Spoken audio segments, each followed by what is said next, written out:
بسم اللہ الرحمن الرحیم۔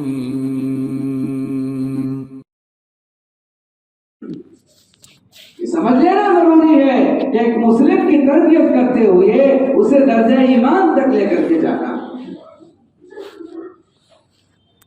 اس کو یوں سمجھیے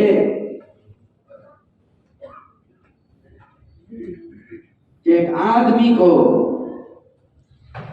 عبادت عام سے عبادت احسان تک لے جانا، صفت عام سے صفت احسان تک لے جانا۔ دو صفت ہے نماز میں، کتنی؟ دو۔ رسول اللہ صلی اللہ تعالی علیہ وسلم نے فرمایا ان تعبد اللہ کأنک تراہ، تو اپنے اللہ کی اپنے رب کی ایسے عبادت کر گویا کہ تو اللہ کو دیکھ رہا ہے، گویا کہ تو اللہ کو دیکھ رہا ہے۔ اس لیے کہ یہ تحفہ جو عبادت کا ہے یہ دیکھ دکھا کر ہی دیا گیا ہے۔ رسول اللہ صلی اللہ علیہ وسلم نے اپنے رب کو دیکھا ہے، اس لیے اس عبادت کو سبب بتایا ہے کہ اگر تم اس عبادت کو ویسا ادا کر لو جیسے تم تک پہنچائی گئی ہے تو تم اپنے رب کو نماز کی حالت میں دیکھ سکو گے۔ نماز کیا ہے؟ جی نماز دکھا سکتی ہے، نماز دکھا سکتی ہے کس کو؟ اپنے رب کو۔ یہ حدیث بتا رہی ہے اور رسول اللہ نے دیکھا ہے، وہ نور انی ارا، بعض نے انا پڑھا ہے۔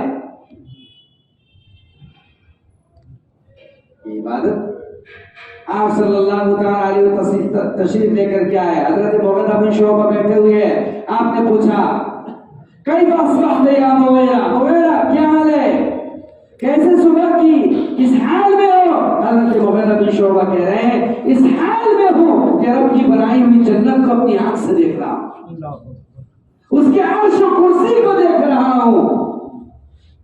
آپ صلی اللہ علیہ وسلم فرمایا ہاں یہی مقصود ہے۔ صحابہ کس صفت تک پہنچ گئے تھے؟ کس صفت تک؟ جی ہاں، صحابہ کو حالت نماز میں جنتیں یاد آتی تھی، جنتیں دکھتی تھی، جنتوں میں بہل جاتے تھے، جنتوں کے تصور میں آگے تک نکل جاتے تھے۔ صحابہ صفت احسان کو جا ملے تھے۔ تو نمازی کو نماز کی دعوت صرف نماز پڑھنے کے لیے نہیں ہے کہ نماز پڑھ، اس کی نماز کو صفت احسان تک پہنچانے کے لیے بڑی کیا کہتے ہیں؟ مشق۔ کیا کہتے ہیں بھائی؟ جی نماز کی دعوت ہے، اور بولیے نماز کی دعوت ہے، اور کیا ہے؟ مشق ہے اور دعا ہے۔ اس کو کیوں ہے یہ نماز کی دعوت؟ آپ غیر کو دیں گے جا کے، اس کو دیکھیں کیوں؟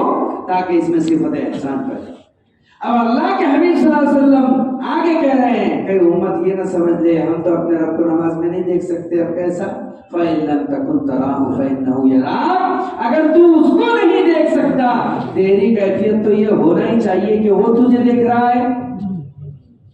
ہم میں سے کتنے ایسے ہیں بزرگوں جو نماز پڑھتے ہیں یہ سوچ کر کہ وہ مجھے دیکھ رہا، یہ بھی تصور نہیں ہمارے پاس، بلکہ اللہ اکبر کی اذان ہو رہی ہے، اس کی کبریائی بیان ہو رہی ہے، اس کے باوجود بھی ہمیں نماز کا خیال نہیں آتا، اذان سے بھی نماز کا خیال نہیں آتا۔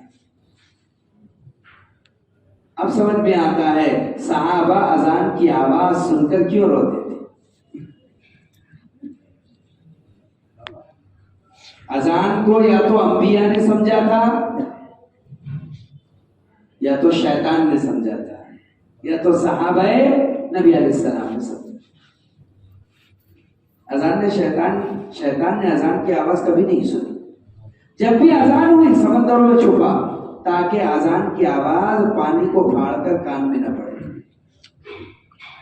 تفسیروں میں لکھا ہے کہ بلاوا ہوا، حکم دیا گیا، ایک سجدہ آدم کو نہ کیا تو ساری دنیا میں پٹ رہا ہوں اور راندہ درگاہ ہوں، ملعون ہوں، مردود ہوں۔ اب دوبارہ کان میں حکم نافذ ہو جائے اور سجدے میں نہ گر جاؤں تو پتہ نہیں کیا ہو جائے۔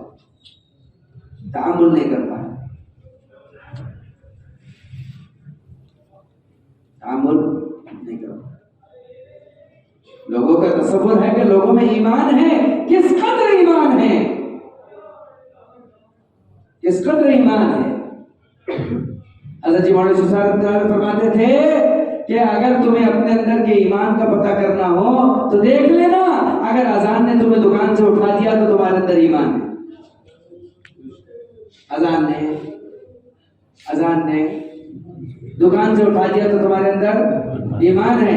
اگر اذان نے کھیت کرنے والے کاشتکار سے کیا کہتے ہیں ڈنڈے بکھر، ڈونڈے بکھر کیا بولتے ہیں اس کو، دورے بکھر، اگر ہاتھ سے چھڑا دیا تو کیا ہے؟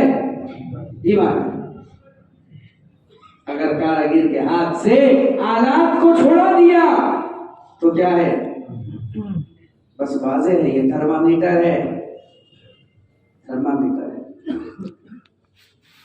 اس لیے نماز کی مشق ہی ہے، اس لیے تاکہ صفت احسان تک تم چلے جاؤ، اور جب صفت احسان کو چھوڑو گے تو یقیناً تیر اور تلواروں کے گھاؤ بھی تمہیں محسوس نہ ہوں گے، اور لوگ نمازوں میں تمہاری تلواریں کھینچ لیں گے، کانٹے نکال لیں گے، آپریشن ہو جائے گا۔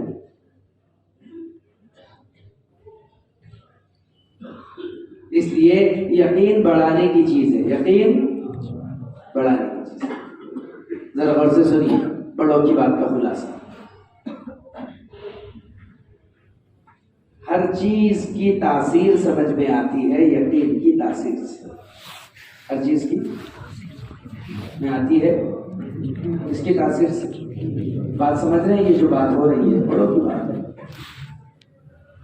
اشیاء کی تاثیر بڑھتی ہے یقین کی تاثیر سے۔ جس قدر ایمان اور یقین کی تاثیر بڑھے گی اشیاء کی تاثیر بڑھے گی۔ مثال، صحابہ کا ایمان بڑھا تو ادھر پتھر کی چکی گھومنے لگی، یہ تاثیر کہاں سے آئی؟ صحابہ کا ایمان بڑھا تو کنواری بکری کے تھن سے دودھ نکلا، سمجھ رہے؟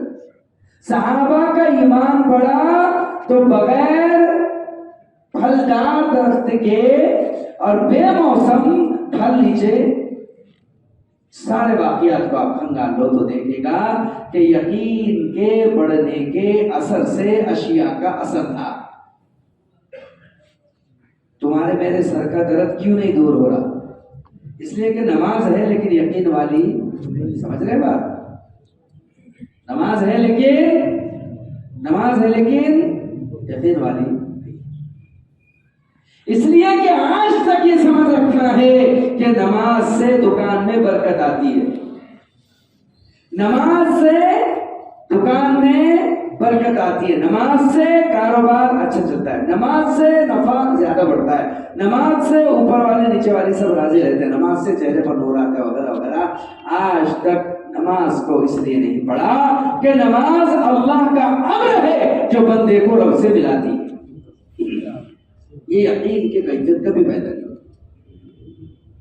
اس لیے تجھ سر بسجدہ ہوا زمین پہ تو زمین سے آنے لگی صدا، تجھے کیا ملے گا نماز میں، تیرا دل ہے صنم عاشق۔ موقوف ہر چیز کا اثر ایمان پر ہے۔ آج ایمان کو گرما دیجئے اور نارے نمرود کو گلستہ بنا دیجئے۔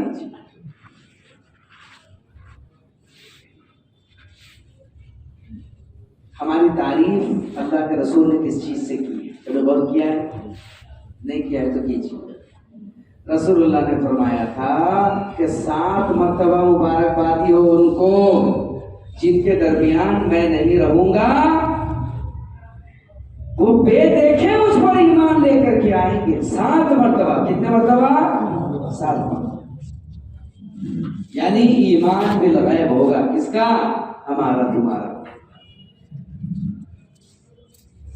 حضرت جی مولانا صاحب فرماتے تھے ہماری محنت کا خلاصہ یہ ہے کہ ہمارا یقین مغیبات سے ہٹ کر مشاہدات پر، بلکہ مشاہدات سے ہٹ کر مغیبات پر ایسا آ جائے کہ کوئی غیب نہ رہے، ہر چیز مشاہدہ ہو جائے۔ اس بات کو سمجھ. اگر میں آپ سے یہ کہوں کہ رسول اللہ صلی اللہ تعالی علیہ وسلم نے جو وعدے فرمائے ہیں کہ ادھر کا سورج ادھر سے نکل جائے گا، لیکن رسول اللہ کا وعدہ جھوٹا ہو، یہ ہو نہیں سکتا. آپ کہیں گے کہ یہ بات بالکل سچ ہے، یہ بات سچ ہے، کہیں گے کہ نہیں؟ ہم اسے زبانوں سے کہہ لیتے ہیں، دل میں بھی سچا جان لیتے ہیں، لیکن جب عمل پر کسوٹی کے پرکھنے کا وقت آتا ہے تو ہم قدم کھینچ لیتے ہیں. یہی ہماری ناکامی کا نمہ ہوتا ہے. صحابہ کا یہ حال نہیں تھا. صحابہ نے وہی دیکھا تھا جو رسول اللہ نے دکھایا تھا، وہی سنا تھا جو آپ نے سنایا تھا، وہی سمجھا تھا جو آپ نے سمجھایا. جناب محمد رسول اللہ صلی اللہ علیہ وسلم مجلس میں تشریف رکھتے ہیں اور تذکرہ چھڑ گیا مغیبات کا، آنے والے زمانے کی خبروں کا. آقا نے فرما دیا، اے میرے صحابہ میں دیکھ رہا ہوں مقام حرہ فتح ہو رہا ہے، اور یہ پہاڑی کے پیچھے یہ کون ہے؟ یہ بحیرہ بنت قیس ہے. یہ چلی آ رہی ہے کالی اوڑھنی اوڑھے ہوئے اور سونے چاندی کے زیورات میں لدے ہوئے. یہ ایک خچر پر چلی آ رہی ہے. ایک صحابی کھڑے ہوئے، حضرت اوس بن ابی قریب، اور کھڑے ہو کے کہنے لگے، آتی نہیں ہے یا رسول اللہ، اے اللہ کے رسول وہ مجھے دے دیجیے. صحابہ کے یقین کی کیفیت کو سمجھیے. ابھی مقام حرہ فتح ہوا، ابھی چٹان کے پیچھے سے کوئی عورت نکل کر کے آئی، وہ کب ہوگا، وہ کیا ہوگا، لیکن اس باندی کو کب مانگ رہے ہیں آپ بتائیے؟ اجی بولیے نا، ابھی مانگ رہے، ابھی مانگ رہے. اللہ کے نبی صلی اللہ علیہ وسلم فرمایا کہ آتی تو ہائی آقا، کہ میں نے وہ تجھے عطا کر دی. یقین جانیے امیر المومنین عمر بن خطاب رضی اللہ تعالیٰ عنہ کے زمانے میں حرہ فتح ہوا. تاریخ نے دیکھا چٹان کے پیچھے سے بحیرہ بنت قیس کالی اوڑھنی اوڑھے ہوئے ایک خچر پر سوار وہاں سے نکل رہی ہے بجتی ہوئی. یہ حضرت اوس بن ابی قریب تیزی سے دوڑے اور اس کی لجام پکڑی، یعنی لگام پکڑی اس خچر کی، کھینچ کر لے کر کے آئے اور کہا کہ تو میری باندھی ہے. بعض صحابہ کو اشکال ہوا، ہنگامہ اٹھ گیا کہ یہ کیسے ہو گیا، آپ نے اس پر کیسے ہاتھ ڈالا، یہ تو مال غنیمت میں خیانت ہے، یہ بالکل مناسب نہیں ہے. چنانچہ امیر لشکر نے کہا، ہاں اور یہ بات بالکل غلط ہے، ابھی تو مال غنیمت تقسیم نہیں ہوا اور تم نے اس کے اوپر ہاتھ دھر دیا، یہ بالکل غلط بات ہے. حضرت اوس بن ابی قریب نے امیر لشکر سے کہا، حضرت اس کا معاملہ تو محمد الرسول اللہ سے بہت پہلے ہو گیا تھا. کہا ہم کیسے مانے؟ کہا بہت سے صحابہ تھے اس مجلس میں، آپ پوچھ لیجئے. تو پوچھا میرے لشکر نے کیا ایسا واقعہ پیش آیا تھا؟ تو 25 صحابہ نے کہا ہاں ہم موجود تھے، آپ نے اس واقعے کی خبر دی تھی. اسی وقت اوس بن ابی قریب کھڑے ہو کر کے کہہ رہے تھے کہ وہ باندھی مجھے عطا کرے. محمد الرسول اللہ نے کہا تھا آتے تو کہیا، میں نے یہ باندھی تجھے دے دی ہے. تو امیر نے کہا بس تو بات.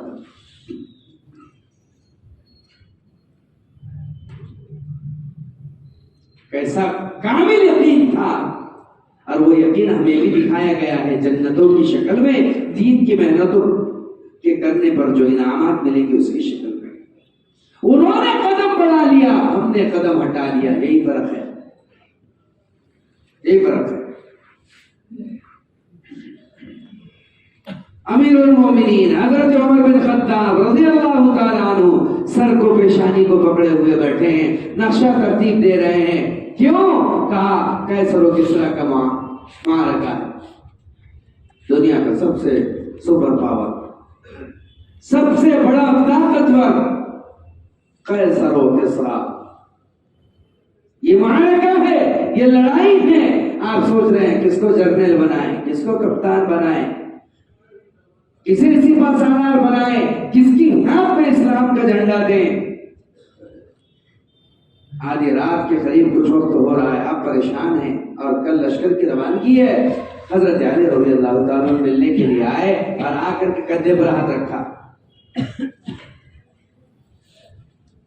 آپ نے مڑ کر کے دیکھا، کہا آئیے علی، خیریت تو ہے؟ کہا اللہ کا فضل ہے، لیکن امیر المومنین آپ کے چہرے کے تاثرات دیکھ کر کے ایسا لگ رہا ہے کہ آپ خیریت سے نہیں۔ کہا کیا کروں؟ علی بتاؤ کہ کیسر و کسریٰ کا معرکہ ہے، فتح ایران کا مسئلہ ہے، میں پریشان ہوں، میں سوچ رہا ہوں کہ جھنڈا دوں تو کس کے ہاتھ میں دوں۔ حضرت علی مسکرا رہے اور کہہ رہے ہیں یہ بھی کوئی پریشان ہونے والی بات ہے؟ جس کا فیصلہ برسوں پہلے ہو چکا ہو، آپ اس کے لیے پریشان کیوں ہو رہے ہیں؟ اجی اگر آپ فتح کا اور سپہ سالاری کا جھنڈا ادنا غلام کے ہاتھ میں دیں گے تب بھی ایران فتح ہو جائے گا، اس کی فتح طے